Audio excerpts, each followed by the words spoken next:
गीता के श्लोक नंबर 62 में भगवान स्वयं कह रहे हैं कि अर्जुन उस परमेश्वर की शरण में जा जिसकी कृपा से परम शांति व शाश्वत स्थान अर्थात सतलोक को प्राप्त होगा।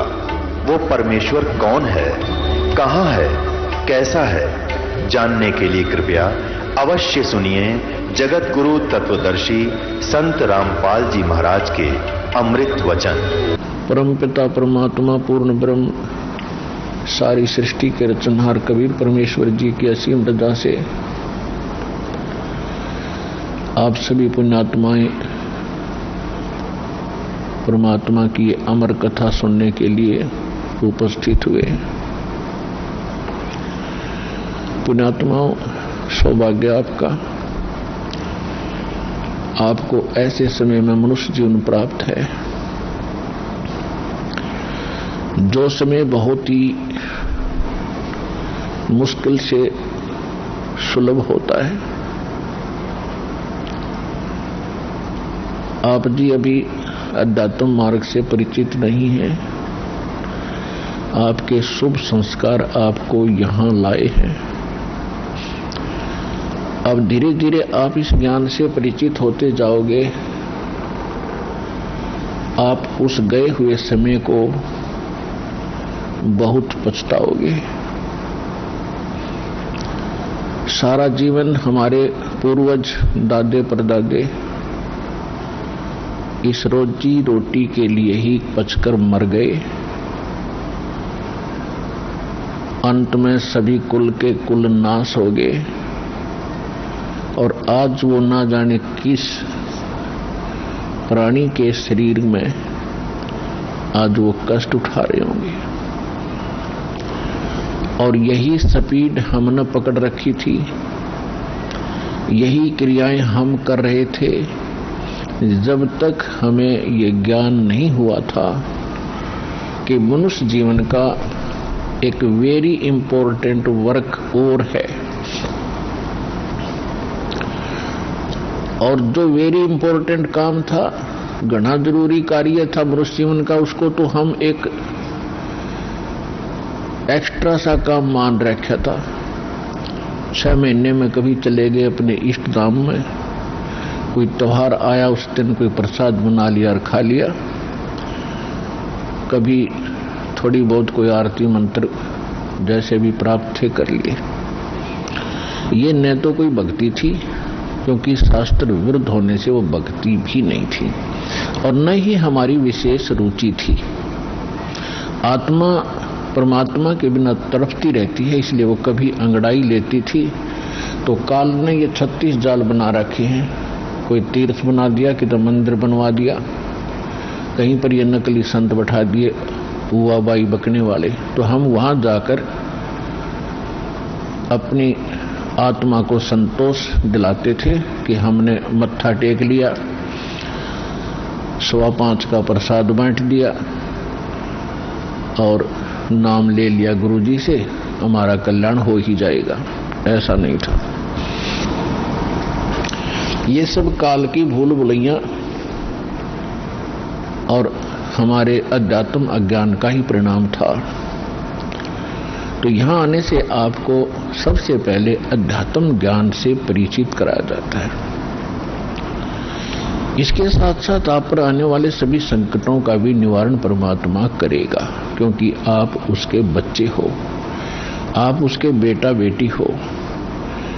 यदि पिताजी समर्थ है, सक्षम है, और बेटा या बेटी किसी कारण से भी गलती कर देते हैं, उनको कोई हानि हो रही है, तो अक्षति पूर्ति पिता तुरंत कर देता है। यदि वो पुत्र और पुत्री भविष्य में माता पिता के अनुकूल चलना का वायदा करें। इसी प्रकार हम बिगड़ गए हैं, अपने परमात्मा पिता से विमुख हो गए थे और इस काल के जाल में फंस के हम अनेकों कष्ट उठा रहे हैं। जिसमें हम परमात्मा के पुनः समर्पित हो जाएंगे, वो हमें फिर सभी सुख देगा, उस पिता की तरह जो अपनी संतान को देता ही है। तो आपके ऊपर एक विशेष रहम किया है दाता ने, ऐसे समय में मानुष जीवन दिया और फिर पिछले शुभ संस्कार आपके यहाँ प्रेरित करके लाए हैं। यहाँ पर कोई भी पुण्यात्मा भले ही कोई किसी रोग के कारण आया है, कोई अन्य संकट निवारण के लिए ही यहाँ पहुंचा है, उसके लिए वो दुख, वो कष्ट, वो संकट एक वरदान सिद्ध होगा यदि वो इस मार्ग पर ढंग से समझकर टिका रहा तो। क्योंकि कोई भी ऐसी वस्तु नहीं होती जो तुरंत कर दी जावे। एक संकट आपका आशीर्वाद से निवारण कर भी दिया और आप संतुष्ट हो गए और चले गए, फिर आए नहीं, वो तो एक का दुख दूर हुआ। आपके जीवन में ना जाने कितने संकट और आने शेष हैं, और यहां आते रहोगे तो उन सभी का निवारण सहज में होता रहेगा। आपको पता भी नहीं चलेगा कि कोई आपत्ति हमारे पर आनी थी। उसको परमात्मा पहले ही दूर कर देगा। किनके संकट दूर करेगा? जो परमात्मा पर समर्पित हो जाएंगे। समर्पित हमने कैसे होना है? जैसे पति भर्ता स्त्री अपने पति के अतिरिक्त किसी अन्य पुरुष में कभी भी पति वाला भाव नहीं करती, तो उसका पति उससे विशेष प्रेम करता है, विशेष उसका ध्यान रखता है। तो हम अपने पति से, अपने मालिक से, अपने स्वामी पूर्ण परमात्मा कबीर देव से हम दूर हो चुके हैं। हमने यहां आकर के 36 खसम कर लिए। कैसे कर लिए? कभी हम शिव की पूजा करते हैं, उसको मालिक मान बैठते हैं। कभी हम गणेश को मालिक मान बैठते हैं। कभी हम विष्णु जी को, कभी हम अन्य देवी देवताओं या गांव के किसी भैरव भूत बेतालों को। और ये ऐसे सक्षम नहीं हैं जो हमें कुछ सुख दे सके। ये ना हमें दुख दे सकते, ना ये हमें सुख दे सकते, क्योंकि ये केवल हमें किया कर्म ही देते हैं।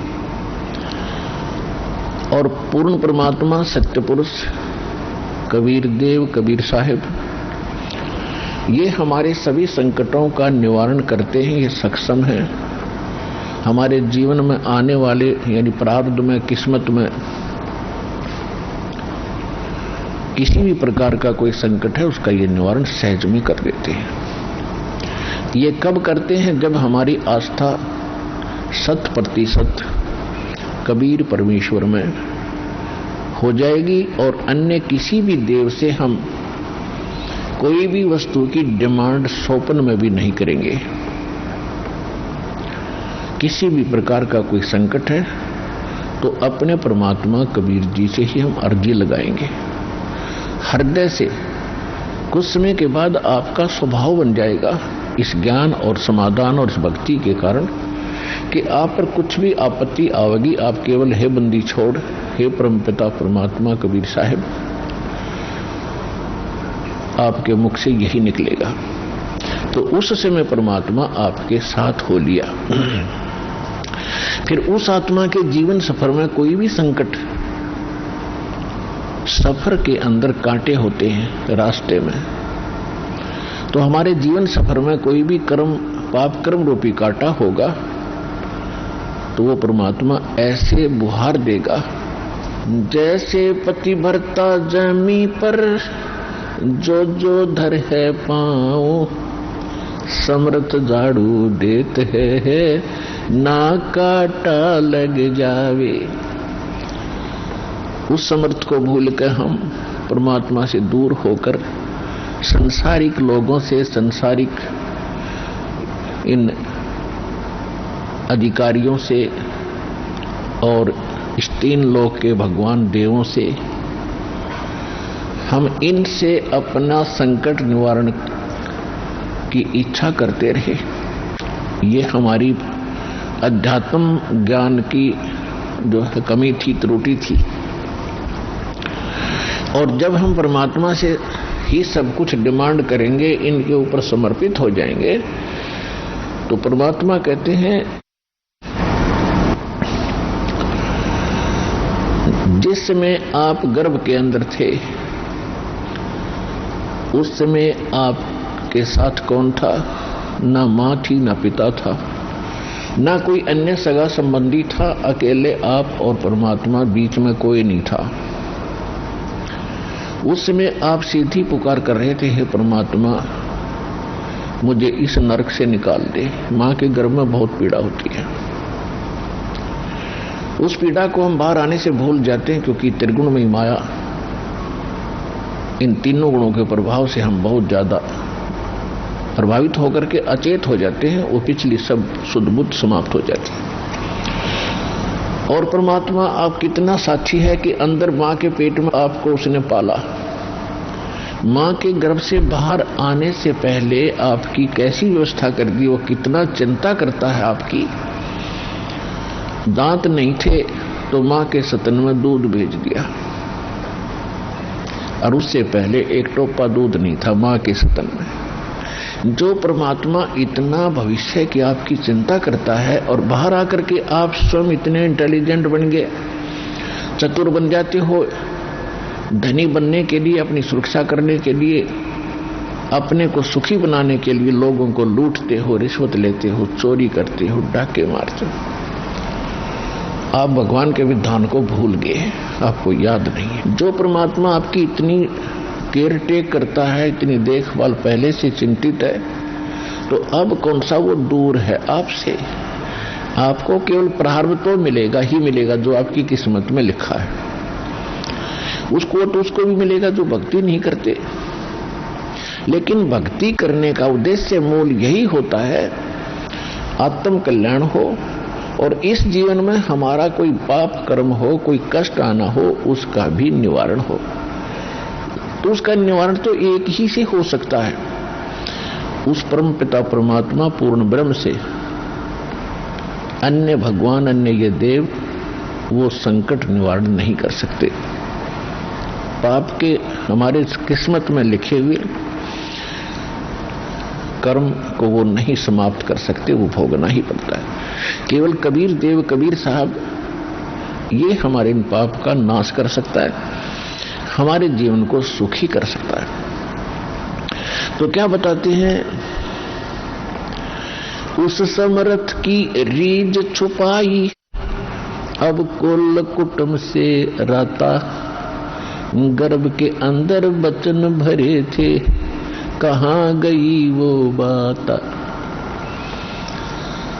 अब देखो परमात्मा फिर आकर हमें सचेत करते हैं, क्योंकि काल ने तो हमारे ऊपर पर्दा डाल दिया, बुद्धि पर पत्थर गिर दिए।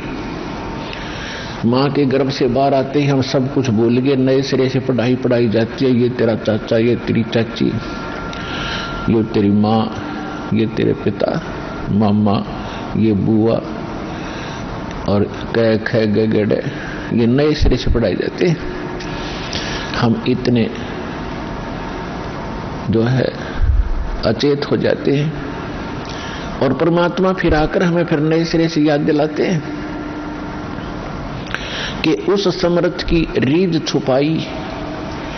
उस समर्थ ने आपके ऊपर प्रसन्न होकर के आपकी प्रार्थना सुनी। रीझ माने खुश होकर के आप पर जो रहम किया, वो रीझ आपके ऊपर प्रसन्न हुए।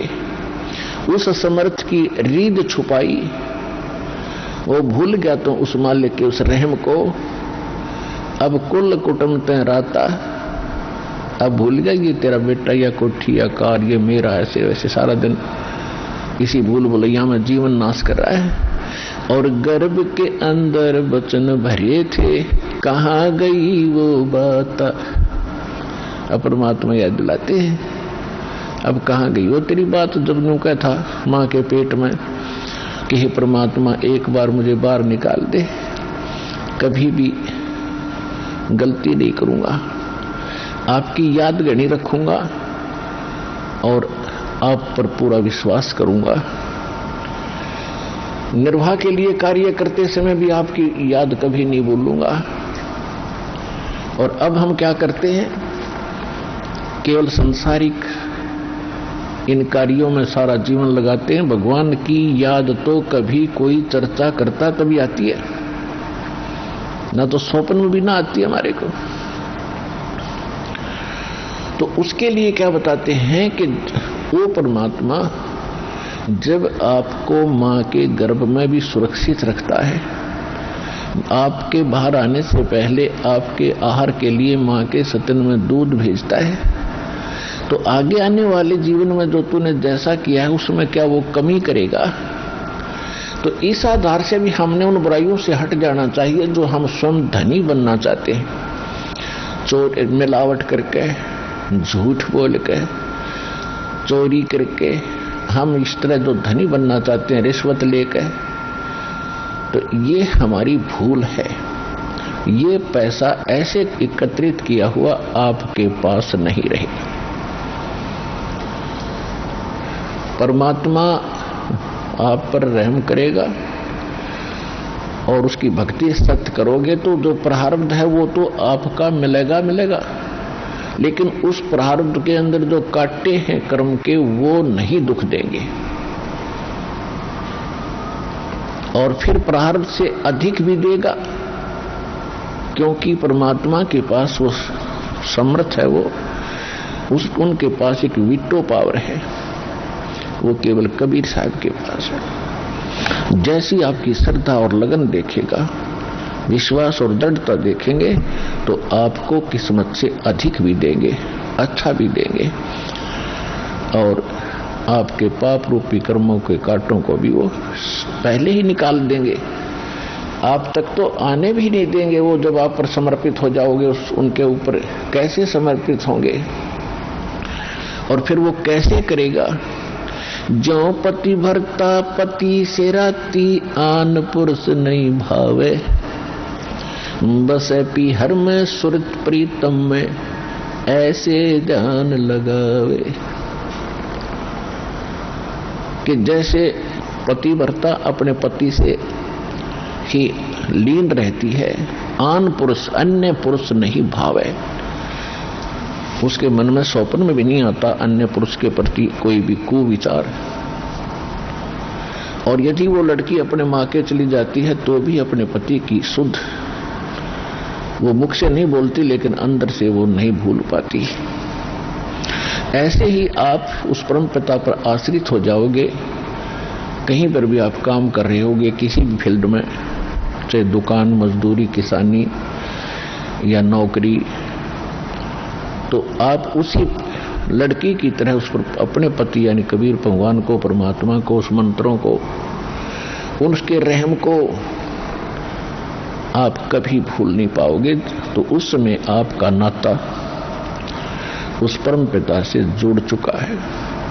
यदि आप पल पल पर भूल जाते हो, याद नहीं रहती है भगवान की मेहर, तो अभी आपकी समर्पण भाव में कोई कमी है, जिस कारण से भगवान ने आपको दृढ़ता से नहीं पकड़ा है। तो जब आपको परमात्मा दृढ़ता से कैच कर लेगा, आपकी सच्चा समर्पित भाव देख लेंगे, वो तो अंतर्यामी है। तो उस समय कहा है कि जैसे पति भरता जमीन पर, और जो जो धर है पांव जितने कदम रखती है, समर्थ झाड़ू देत है ना कांटा लग जाए। इतना दयालु है ये कबीर भगवान। आपके जीवन रूपी सफर में आपके कदम रखने से पहले आपके वो पाप रूपी कांटों को बुहार देगा, झाड़ू दे देगा आपके रास्ते में, कि कहीं मेरी प्यारी आत्मा को वो कांटा ना लग जाए। अब दास देख रहा है, जिसने आज 20-20 वर्ष हो गए नाम लिए, ने 10-10 वर्ष हो गए, 15-15 वर्ष हो गए, 5-5 वर्ष हो गए, 6-6 वर्ष हो गए, अब वो कितना सुखी जीवन जी रहे हैं। और उनके घरों के पास में, दूसरे रिश्तेदारों में, अपने घरों में दूसरे चाचे ताऊओं में के कर टूट रहे हैं, और कितने कितने दुखों का वो सामना कर रहे। तो वो इन पर भी आने थे, आज उनको पता भी नहीं कि हमारे ऊपर कोई कष्ट आना था, क्यों आया ही नहीं। तो पुण्यात्माओं,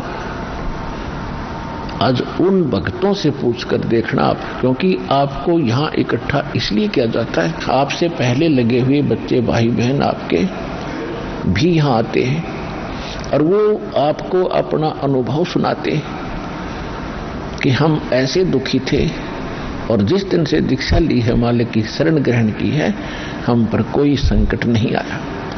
आपको दृढ़ता मिलती है, आपको विश्वास होता है और वो सत्य होती है। जब एक आम आदमी जिसको आप जानते नहीं, वो आपको जानता नहीं, बता रहा तो सच्चाई होती है। तो इसलिए फिर आप और डगमग होने से बच जाते हो। इसलिए आप जी को यहां बुलाया जाता है। और जो प्रसंग चल रहा है कि परमात्मा ने जो आपको, जब आप भगवान से जुड़ जाते हो तो आपको परमात्मा अपने कोटे से लाभ देना शुरू करेगा और फिर आपको ऐसी विधि, साधनाएं, शास्त्र अनुकूल भक्ति विधि बताई जाती है जो आपने फिर अपने पैरों पर खड़ा होना पड़ेगा। जैसे सरकार क्या करती है कि किसी व्यक्ति को रोजगार प्राप्त नहीं है, उसको लोन देती है और उसमें कुछ सब्सिडी भी देती है कि भी 80% सब्सिडी है। 1 लाख रुपया दे दिया, अपना गुजारा कर और धंधा शुरू कर दे और फिर आप केवल 20,000 ही वापस लौटा देना, 80 माफ कर दिए, तो कितना सहयोग मिल गया उसको। लेकिन उसने अपना तन मन धन से फिर भविष्य में अपने पैरों पर खड़ा होना पड़ेगा, बार बार सब्सिडी मिलेगी नहीं। इसी प्रकार यहां आने वाले को परमात्मा अपने कोटे से राहत देनी शुरू करता है और फिर विधि बताता है कि ये कमाई कर और अपने पैरों पर खड़ा हो जाए, भाग्य भक्ति तू कर, ऐसे दान धर्म कर, फिर तेरा गुजारा यानी तेरी भक्ति कमाई बढ़िया हो जाएगी, तेरा अच्छा काम चलेगा, तभी सफलता होगी।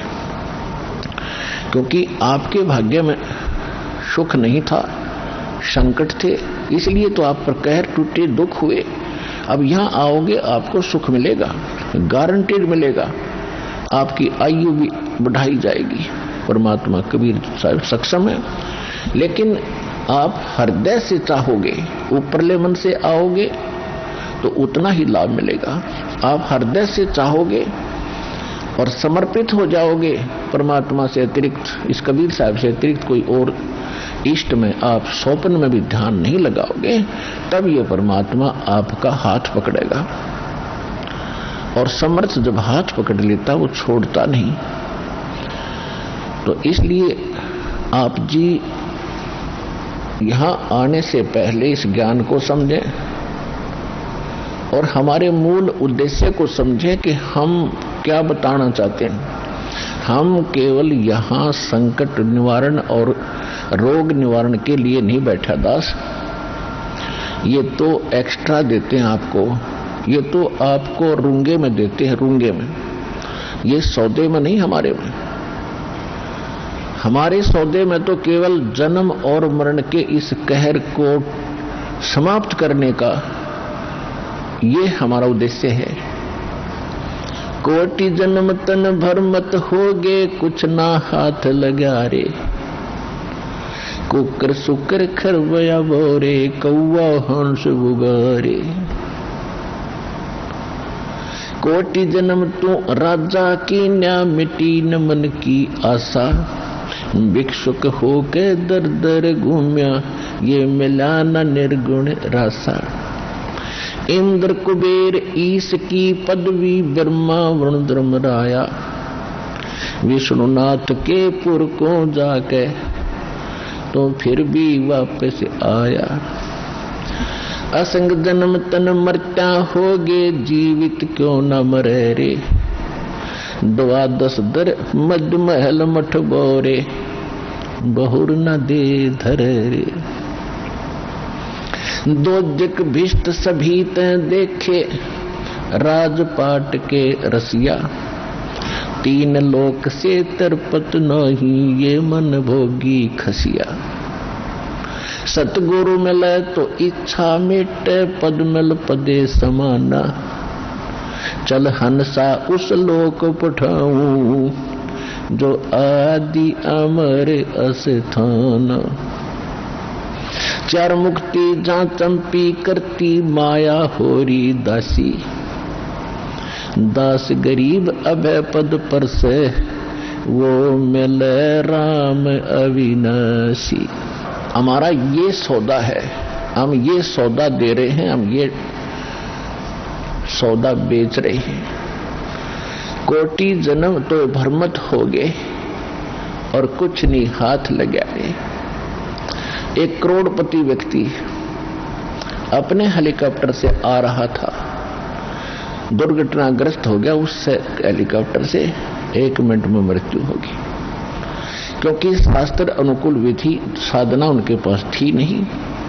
पिछला पुण्य समाप्त हुआ, संस्कार जीवन था वो समाप्त हुआ। वो जोड़ा जाड़ा धन यहां छोड़ के चला गया भाई, पल्ला जाड़ के। और अब क्या बनेगा? फिर पीछे तू पशुआ की जय, गद्दा बैल बनाई। ये 56 भोग कहाँ मन भोरे, की तकुरडी चरने जाई। पुणात्माओं, कलेजा फट जा मानस का जब थोड़ी सी होश हो तो। और शोधी आवेगी, ज्ञान आएगा, अकल आवेगी इस ज्ञान के सुनते। और ये ज्ञान सतगुरु दे सकता, पृथ्वी पर कोई दे नहीं सकता। और सतगुरु वर्तमान में इस दास के अतिरिक्त 21 ब्रह्मांड में नहीं है।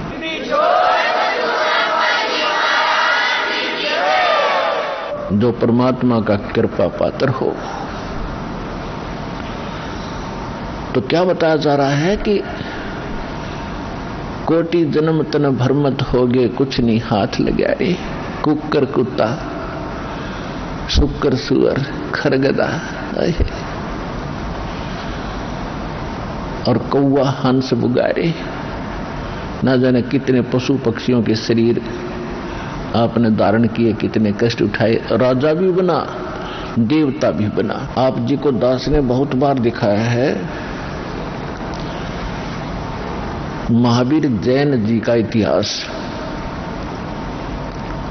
वो 60 करोड़ बार गधा और 30 करोड़ बार कुत्ता, ओए होए, और ना जाने घोड़े बिल्ली नपुंसक करोड़ों बार बना। और कुछ बार राजा भी बना, 80 लाख बार देवता भी बना। 80 लाख बार 80 लाख बार देवता बना और 60 करोड़ बार गधा बन गया। गधा तो एक बना बतेरा, सारी अकड़ निकल जा जीव की। तो खाक देवता बना, फिर गधा बन के खड़ा हुआ। What is this? ये काल की भूल भुलैया, मूर्ख बना रखे अपने को। यहां मेहनत करो, मजदूरी करो, साधना करो, और ऊपर काल के होटल में उसका नाश करके, काल ने होटल खोल रखे ऊपर स्वर्ग इन सभी देवताओं ने, और आपके से ही टैक्स लेकर आपसे एक्स्ट्रा चार्ज कर करके ये मनमान्य रेट लगाते हैं। वहां पर आपकी पूंजी से अपना गुजारा कर रहे हैं। ये सारा कंजूस देश है, कंजूस लोक है। यहाँ कोई भी सक्षम नहीं है। एक ही स्थान है जिसमें किसी चीज का अभाव नहीं है। वहां कोई टैक्स नहीं है, वहां कोई कष्ट नहीं है। ये 5 तत्वों से बना हुआ शरीर नहीं है। वो बिना नाड़ी का शरीर एक तत्व से बना हुआ है। उसमें वर्ग अवस्था नहीं है, उसमें मृत्यु नहीं है। वह सारे भरे भंडार हैं। अब जैसे आप यहां आते हो, सतलोक आश्रम बरवाला, जिला हिसार, हरियाणा में, आप यहां सारा दिन देखते हो कैसे आपका टाइम जाता है। सत्संग होता है 2 में, बाकी सत्संग होता है 4 घंटे 5 घंटे में, और बाकी 19 घंटे आप 6 घंटे सो भी लेते हो। बाकी समय कितना जाता है आपको पता भी नहीं चलता। कब रात हुई, कब सुबह हुआ। कभी चर्चा करते हो अपने भाई बहनों से, कभी भगवान की चर्चा करते हो, कभी सिमरन करते हो, समय गया। और यहाँ बना बना सारा सामान आपको तैयार मिलता है, ना कोई टेंशन किसी प्रकार की। तो यहाँ तो शरीर 5 तत्वों का आपका इस करके पूर्ण शांति नहीं मिल पाती, क्योंकि एक तो आहार बिगड़ गया हमारा। आहार कैसे बिगड़ गया कि जितना भी आज अन्न बनता है, इसके अंदर किस प्रकार के खाद डाले जाते हैं, और फिर उनको खाकर हम शरीर में हमारे एक विशेष बेचैनी सी सबका बनी रहती है। और वहां ऐसा शरीर नहीं है, इतनी शांति, परम शांति है वहां पर उस सतलोक के अंदर। तो वहां आपको सारी चीज बनी बनाई मिलेंगी, जो भी इच्छा करोगे, जिस भी प्रकार की जो खाद्य पदार्थ वहां उपलब्ध है, आपको 1 सेकंड में वही उपलब्ध हो जाएंगे। फिर अपना वहां विकार है ही नहीं, राग नहीं, द्वेष नहीं, शरीर ऐसा नहीं जिसमें ये अपने आप ही कोई न कोई दुख बना रहता है, कोई टेंशन बन जाती है, कोई बीपी हाई कभी लो हो जाता है, वहां ऐसा नहीं है। तो हम जो सौदा यहां पर करते हैं वो ये है, जग सारा रोगिया रे, जिन सतगुरु वैद न जाण्या, जग सारा रोगिया रे। कौन सा रोग? भाई जन्म मरण का रोग लगा है, या तृष्णा बडरी खासी। जन्म मरण का रोग लगा है, तृष्णा बडरी खासी। आवागमन की डोर गले में, या पड़ी काल की फांसी। जग सारा रोगिया रे, जिन सतगुरु वैद न जाण्या, जग सारा रोगिया रे। भाई सच्चा सतगुरु कोई न पूजे, इन झूठों जगपतियासी। सच्चा सतगुरु कोई न पूजे, इन झूठों जगपतियासी। अंधे की बाँ गई अंधे ने, ये मार्ग कौन बतासी। जग सारा रोगिया रे, जिन सतगुरु वैद न जाण्या, जग सारा रोगिया रे। भाई देखा देखी गुरु शिष बन गे, किया न तत्व विचारा। देखा देखी गुरु शिष बन गे, किया न तत्व विचारा। गुरु शिष्य दोनों के सर पे, यू काल ठोके पंजारा। जग सारा रोगिया रे, जिन सतगुरु वैद न जाण्या, जग सारा रोगिया रे। जग सारा रोगिया रे, जिन सतगुरु वैद न जाण्या, जग सारा रोगिया रे। भाई सार शब्द सर जीवन बूटी, गैस गैस अंग लगावे। सार शब्द सर जीवन बूटी, गैस गैस अंग लगावे।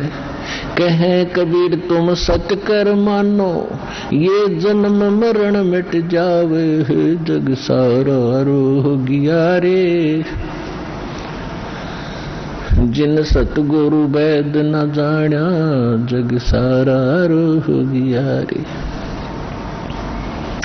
जग सारा रोगिया रे, जिन सतगुरु वैद न जाण्या, जग सारा रोगिया रे। भाई सार शब्द सर जीवन बूटी, गैस गैस अंग लगावे।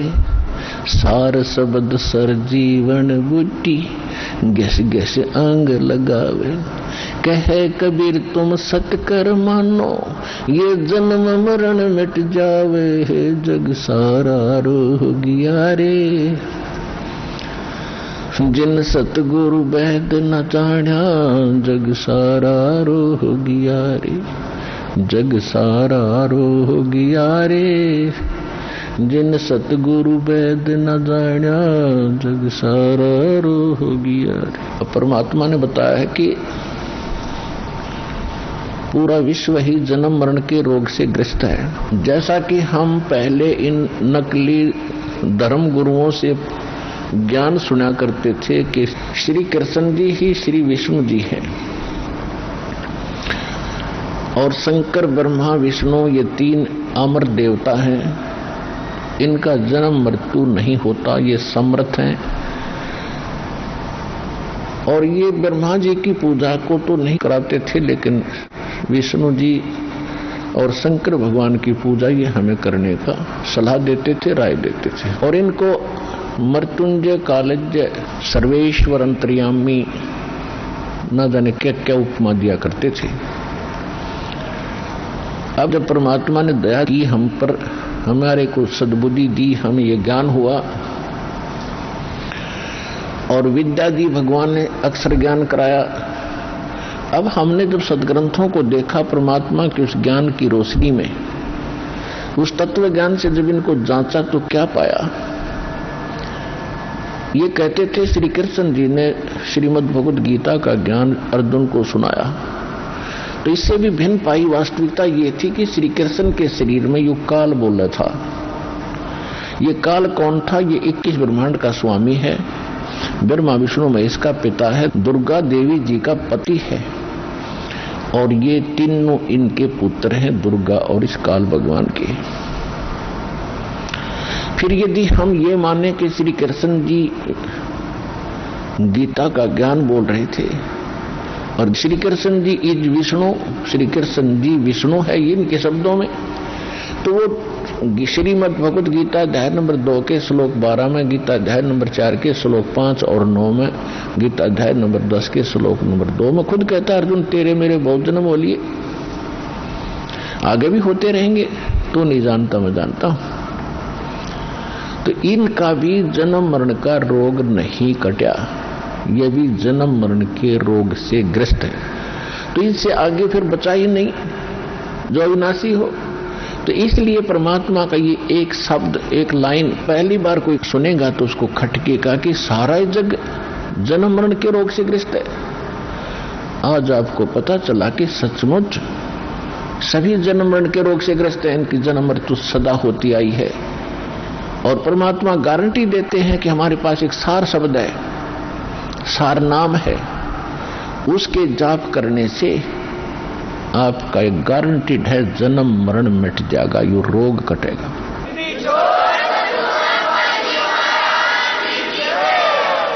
ये जड़ी, ये औषधि, ये सर्जीवन बूटी अभी तक प्राप्त नहीं थी, और जिन महापुरुषों को मालिक ने प्राप्त कराई उनसे वचनबद्ध कर दिया था कि अभी इसको नहीं बताना, नहीं तो काल के दूत भी यही ज्ञान और यही भक्ति बताएंगे, और इनके द्वारा दिए गए ये मंत्र, ये जड़ी काम करेगी नहीं, क्योंकि अधिकारी नहीं है। अधिकारी के बिना कोई भी कार्य सफल नहीं होता, ये आपको खूब पता है। तो परमात्मा कहते हैं कि धर्मदास मेरी लाख दुहाई, और ये सार नाम, सार शब्द कहीं बाहर ना जाए। सार शब्द बाहर जो पढ़ी बिचली पीढ़ी हंस नहीं तरही, इस सार शब्द को तब तक छुपाई जब तक 12 पंथ मिट जाए। ये कलयुग बीते 5505 तब ये मेरा वचन होगा सच्चा। क्या कि चौथा युग जब कलयुग आई तब हम अपना अंश पठाई, और काल फंद छूटे नर लोई, सकल सृष्टि परवानी कोई, ये वचन कहे थे भगवान ने। तो धर्मदास जी से परमात्मा कहते हैं ये जो मैं आज बोल रहा हूं कि मैंने काल से कहा था कि कलयुग में मैं अपना एक दास भेजूंगा, अपना वेरी इंपॉर्टेंट अंश भेजूंगा, अंश भेजूंगा, और सारी सृष्टि नाम लेगी, सबके ये काल के फंद टूटेंगे। और ये मेरा वचन कब सच्चा नजर आएगा? जब तक वो समय नहीं आएगा तब तक तो मेरी इस वाणी को कोई समझेगा नहीं, किसी का विश्वास नहीं होगा कि सारा एक का भक्ति करेगा, एक का भगवान की। तो परमात्मा ने निर्णय कर दिया था कलयुग बीतता 5505 जब ये वचन मेरा होगा साचा। 1997 में 5505 कलयुग बीत जाता है। 1994 में दास को नाम देने का आदेश पूज्य गुरुदेव जी से प्राप्त हुआ था। 1997 में परमेश्वर ने स्वयं आकर के आदेश दे दिया था कि अब इसको डिक्लेयर कर दे। आज देखो क्या रंग लग गया है उसका, और पूरा विश्व इसको मानेगा।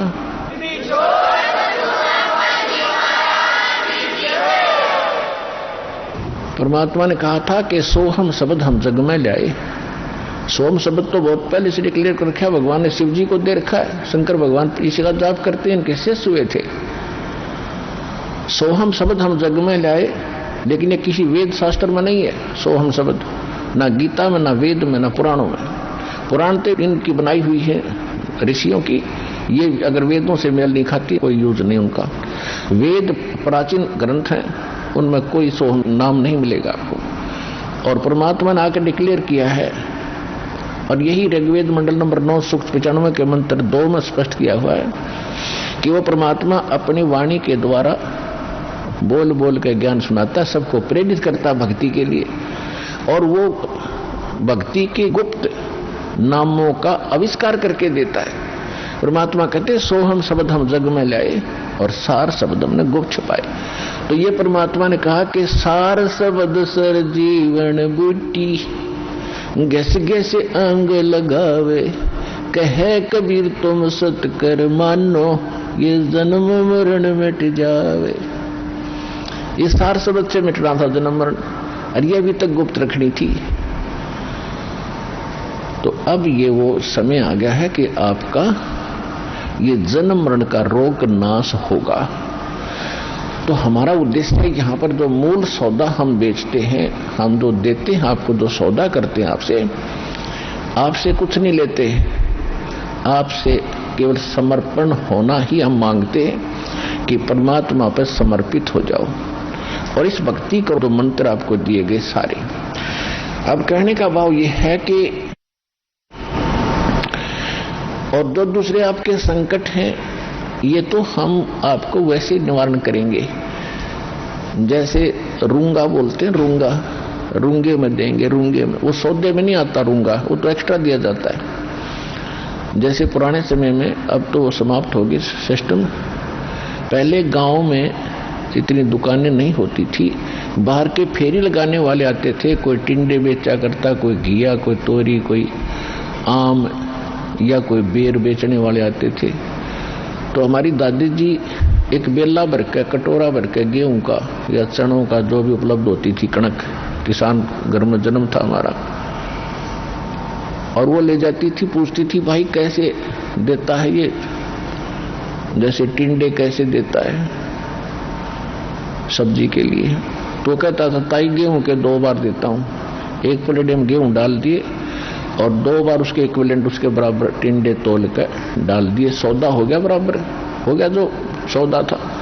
फिर हमारी दादी जी कहा करती रूंगा और दे भाई, और 1 टिंडा उठा कर और दे देता, तो वह कहती ना और दे।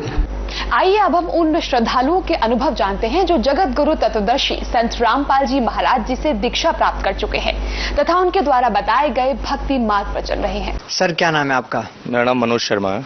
सर कहाँ से आए हैं आप? मैं बिहार समस्तीपुर डिस्ट्रिक्ट से आया हूँ।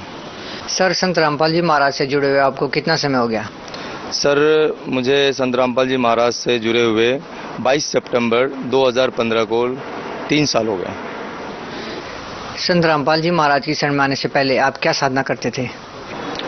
देखिए, संत रामपाल जी महाराज के शरण में आने से पहले जो संसारिक, जो मेरे माता पिता जी करते थे, भाई शिव जी की पूजा करनी है, देवी की पूजा करनी है, छठ करना है, हमारी तरफ छठ का बहुत परंपरा है, तो छठ पूजा करना है, दिवाली मनानी है, तो ये सारे साधनाएं हम लोग किया करते थे। उन साधनाओं को करने से आपको क्या क्या लाभ हुए? जी, लाभ का तो अब पता लगा जब हम संत रामपाल जी महाराज के शरण में जुड़े हैं। लाभ तो कुछ भी नहीं हुआ करता था, भाई जो होना है वो होके ही रहता था, कुछ टलता नहीं था। अब उसको तो लाभ कह नहीं सकते, भाई हम साधना करते थे, साधना भी भाई जो हमारे घर वाले बता दिया करते थे उसी हिसाब से कर लिया करते थे। कभी हनुमान चालीसा पढ़ लिया, कभी कुछ पढ़ लिया। अब लाभ क्या होता था क्या नहीं होता था इसका तो कुछ समझ में नहीं आता था, क्योंकि दुख भी होते रहते थे, परेशानी भी होती रहती थी। अब उसमें लाभ कैसे बताएं, कुछ समझ में नहीं आता। लाभ का तो कुछ कह ही नहीं सकते लाभ। सर संत रामपाल जी महाराज से नाम दीक्षा लेने से आपको क्या लाभ हुआ? देखिए, संत रामपाल जी महाराज से नाम दीक्षा लेने के बाद लाभ का तो इतना जल्दी बताना बहुत मुश्किल है। 3 साल में कोई ऐसा दिन नहीं होगा जिस दिन लाभ ना हुआ हो। मुझे शर्म भी आती है, तकलीफ भी होता है, अपने बारे में बोलते हुए कि परमात्मा स्वरूप सदगुरु रामपाल जी महाराज के शरण में जुड़ने के बाद मैं इंसान बना। जन्म तो लोग कहते हैं इंसान का हो गया और आपको दिखने को भी मिलेगा कि सारे इंसान हैं, लेकिन इंसान नहीं है। क्यों इंसान नहीं? मैं खुद को देखता हूं परमात्मा से जुड़ने से पहले। सर, मैं कॉन्ट्रैक्टर लाइन से हूं और इंटीरियर का बिजनेस करता था और हमारे लाइनों में नशा बहुत ज़्यादा किया जाता था। हम लोग सारे के सारे मतलब जितने भी यार दोस्त थे सब नशेरी थे। नशा करके घर में आता था, छोटा छोटा बच्चा है हमारा, बीवी है, शर्म भी आती है और मतलब तकलीफ भी होती है कि क्या वाकई में इंसान इसी को कहते हैं। जो माँ बाप भी बैठे हुए हैं, सबके सामने सिगरेट पी रहा हूँ, सबके सामने नशा कर रहा हूँ और ऐसे रह रहा हूँ जैसे हमें बहुत ज्ञान है। लेकिन परमात्मा के पास जुड़ने के बाद पता चला कि नहीं, हम लोग इंसान नहीं थे। इंसान तो अब हुए जब हम सतगुरु रामपाल जी महाराज के शरणों में आए, उनसे नाम दीक्षा लिया। सबसे पहले तो हमारे अंदर जितनी भी नशा थी वो सारा नशा हमने छोड़ दिया। आज बच्चे भी, छोटे छोटे बच्चे थे, 7 साल के बच्चे हैं, वो कहते थे पापा आप सिगरेट पी रहे हो। अब मैं सिगरेट पीता था, धुआं जाती थी उनके शरीर में। ये भी हम महसूस करने के मतलब ये भी हम डिसाइड नहीं कर पाते थे। हम अपने आप को जेंटलमैन कहते हैं, एजुकेटेड कहते हैं। हमें इतनी भी समझ नहीं होती थी कि क्या मैं स्मोकिंग कर रहा हूं और उस धुआं मेरे बच्चे को जा रहा है, क्या उसको नुकसान करेगा कि नहीं करेगा। तो किस बात का हम शिक्षित हैं? हम कोई भी शिक्षित नहीं है। हम सिर्फ रट लिए हैं, पढ़ लिए हैं और अपने आप को कह रहे हैं एजुकेटेड है। हम कोई भी एजुकेटेड नहीं है। सिगरेट पे लिखा होता है smoking is injurious to health, फिर भी हम सिगरेट पी रहे होते हैं। तो क्या हम एजुकेटेड है? नहीं। एजुकेटेड तो अब हुए हैं जब हमें गुरु मिला है, हमें परमात्मा मिला है, हमें एक टीचर मिला है जो हमें संसारिक और आध्यात्मिक दोनों ज्ञान से परिचित कराया है। और परमात्मा ने हमें इस लायक बना दिया कि हम इस संसार में अब जी सकते हैं, अब अपने बच्चे को भी पाल सकते हैं, अपने बीवी के लिए भी जो कर्तव्य है वो कर सकते हैं। पहले तो यूं ही बस ये करते थे। हम परमात्मा से शायद नहीं जुड़ते। अगर हमारे को सुख होता और हम उसी तरह से नशा करते रहते तो शायद हम परमात्मा से नहीं जुड़ते। आपने पहले पूछा था कि क्या आपको उस भक्ति से लाभ हुआ कि नहीं हुआ। हमने कहा था कि पता नहीं। क्यों पता नहीं? कि भक्ति करते करते अगर दुख है और दुख होता है तो शायद हमारी कहीं ना कहीं कमी है, कहीं ना कहीं चूक है। या तो हमें चूक में है या तो वो भगवान में चूक है। अगर मैं अपने बच्चे के लिए, मेरा छोटा सा बच्चा है, और अगर मैं अपने बच्चे की तकलीफ के लिए अगर कोशिश कर सकता हूं तो वो परमपिता जिसको भगवान कहते हैं, अगर वाकई में वो भगवान है तो क्या उनमें इतनी समर्थ नहीं है? हम इंसानों इतना समर्थ नहीं है। हम अगर अपने बच्चे को सुखी देखना चाहते हो तो क्या वो हमें सुखी देखना नहीं चाहते? तो फिर हमें क्यों तकलीफ में दे दिया? मैं खाने के लिए तरस गया। बच्चे की स्कूल की फीस भी नहीं पहुंच रही थी। मैं रेंट में रह रहा था, किराया नहीं पहुंच पा रहा था। बहुत सारे हमारे भाई बंद आज इस इंटरव्यू को देख भी रहे होंगे जो हमें जानते होंगे कि मैं किस हालात में था।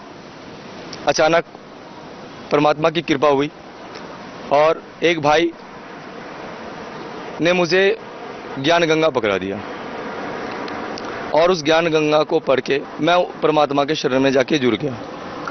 जुड़ने के बाद आज भगत जी, जो भी हमारे भाई बंधु हैं और जो देख रहे होंगे उनको पता होगा कि आज मैं किस हैसियत में, किस सुख में और किस ऐशो आराम में रह रहा हूं। मालिक ने कोई चीज की कमी नहीं रखी। आज 3 साल के अंदर एक किराया पे रहने वाला, एक कारपेंटरी का काम करने वाला, मजदूर किस्म का आदमी आज एक कंपनी चला रहा है, सिर्फ 3 साल के अंदर। इससे ज्यादा और लाभ मैं क्या गिनवा सकता हूं? अपना मकान, अपना गाड़ी और हर सुख सुविधा। जो एक टाइम अगर ड्यूटी जा रहा है तो किराए के लिए, पैसे के लिए सोचना पड़ता था। घर में शाम को आ रहा है तो बच्चे के लिए दूध के पैसे के लिए सोचना पड़ता था। आज अगर कोई गाड़ी खरीदनी है तो भी सोचना नहीं पड़ता। तो ये कौन कर रहा है? आज सही भक्ति हमें मिली है। आज वो परमात्मा मिला है जिसको हम जन्मों जन्मों से खोज रहे थे। वो परमात्मा जिसको बाके में लोग कहते हैं सुखदाई, दुख न दे, वो परमात्मा आज मिला है सदगुरु रामपाल जी महाराज के रूप में, जिन्होंने सुख के सिवा कुछ नहीं दिया। परमात्मा ने 3 साल से मुझे हथेली पे उठा के रखा है। मैं सोचता हूं और सवेरे उठ के देखता हूं वो पूरा हो जाता है। मैंने आपको बताया कि सदगुरु रामपाल जी महाराज से जुड़ने से पहले मेरे खाने के लाले भरे हुए थे। सदगुरु रामपाल जी महाराज से जुड़ने के बाद मुझे ये सारे सुख हुए। इससे ज्यादा लाभ और क्या सुनाऊं मैं आपको सर। सर, संत रामपाल जी महाराज आपको किस प्रकार की साधना बताते हैं? आपके क्या विचार है इस बारे में? देखिए जी, पृथ्वी पे एक यही संत हैं जो शास्त्र विधि साधना बताते हैं। हम लोग आज से पहले जो भी साधना करते थे वो हमारे शास्त्रों में लिखे हुए नहीं है। हम शिव जी का पूजा करते थे, छठ मनाते थे, दुर्गा पूजा करते थे, ये कहीं भी शास्त्रों में नहीं लिखा हुआ है जी कि भाई इनकी पूजा करनी है। आप देवी पुराण पढ़ो तो उसमें देवी जी कहते हैं कि ब्रह्म की साधना करो। आप विष्णु पुराण पढ़ो तो उसमें विष्णु जी कहते हैं कि देवी की पूजा करो। शिव पुराण पढ़ो तो उसमें लोग कहते हैं शिव की पूजा करो। लेकिन करें किसकी पूजा? यहाँ पे सदगुरु रामपाल जी महाराज ने हमें सारे शास्त्रों को खोल करके उसका निचोड़ निकाल करके हमें दिखाया कि परमात्मा कौन है और भक्ति किनकी करनी है। तो गीता जी में भी लिखा हुआ है कि शास्त्रों अनुकूल भक्ति करनी चाहिए। जो शास्त्र की विपरीत भक्ति करते हैं उनको ना तो कोई लाभ होता है ना तो कोई सिद्धियां मिलती है, और हम सब वही कर रहे हैं, शास्त्र के विपरीत। और सदगुरु रामपाल जी महाराज हमें शास्त्र के अनुकूल साधना करवाते हैं। शास्त्रों में लिखा हुआ है कि कहीं भी कोई भी इंसान किसी जीव की हत्या नहीं कर सकते, कोई नशा नहीं कर सकते। हम सब कर रहे हैं। आज हम नवरात्रि रख लिए, 10 दिन बाद जब दशहरा मना लिए, चलो भाई आज बकरा खाते हैं। तो क्या सर संत रामपाल जी महाराज का कोई भी अनुयायी नशा नहीं करता? बिल्कुल नहीं जी। संत रामपाल जी महाराज जब नाम दीक्षा देते हैं उससे पहले हमारे कुछ नियम होते हैं। संत रामपाल जी महाराज ने नियम लागू कर रखा है। वो नियम सबको फॉलो करना होता है। अगर उस नियम को फॉलो नहीं कर रहा है वो, तो वो हमारे सदगुरु रामपाल जी महाराज के शिष्य नहीं हो सकता। सर, संत रामपाल जी महाराज से नाम दीक्षा लेने से पहले क्या क्या नियम फॉलो करने होते हैं? देखिए जी, सदगुरु रामपाल जी महाराज से नाम दीक्षा लेने से पहले आपको सबसे पहले तो कोई भी तरीके नशा नहीं कर सकते आप। दूसरा, झूठ ठगी नहीं कर सकते आप। किसी भी देवी देवता का जो शास्त्र के विपरीत हो उनकी साधना नहीं कर सकते। दहेज नहीं ले सकते, किसी की बेईमानी नहीं कर सकते, चोरी नहीं कर सकते। यही सब है जी। सर, संत रामपाल जी महाराज से नाम दीक्षा लेने के लिए पैसे लिए जाते हैं, क्या ये सही है? नहीं जी, बिल्कुल असत्य है। हम जब आश्रम जाते थे तो हमें जींद स्टेशन से सदगुरु रामपाल जी महाराज की कृपा से निःशुल्क बस आया करती थी, जो बस हमें लेके जाया करता था। हम वहाँ पे जाते थे जब आश्रम में, तो हमारे खाने का, पीने का, रहने का, रजाई गद्दे भी निःशुल्क ही दिया जाता था। जितना बार खाना चाहो उतना बार खाओ, जितना बार चाय पीना उतना बार चाय पियो। वहाँ पे 1 रुपया भी देना मतलब कोई नहीं लेते थे। हम पूरे परिवार आज 3 साल से जुड़े हुए हैं। और वहाँ पे जब हमने देखा कि हमारे वर्ग के जो गरीब कास्ट के आपको 95% लोग हैं जिनके पास एक बार के किराया के लिए भी सोचना पड़ता है, तो वो क्या वहाँ पे पैसे देंगे? नहीं, ये गलत है। उनको इतना सुख सुविधा मिलता है। हम तो जब जाते हैं तो हम तो घर को भूल जाते हैं कि भाई घर से ज्यादा सुख सुविधा हमें वहाँ पे मिलता है। तो ये जो पैसे लेने की बात जिसने भी फैलाई है वो सरासर झूठ है, बिल्कुल ही झूठ है। वहाँ पे कोई भी पैसा नहीं लिया जाता है। सर, संत रामपाल जी महाराज में आपकी अभी भी आस्था है?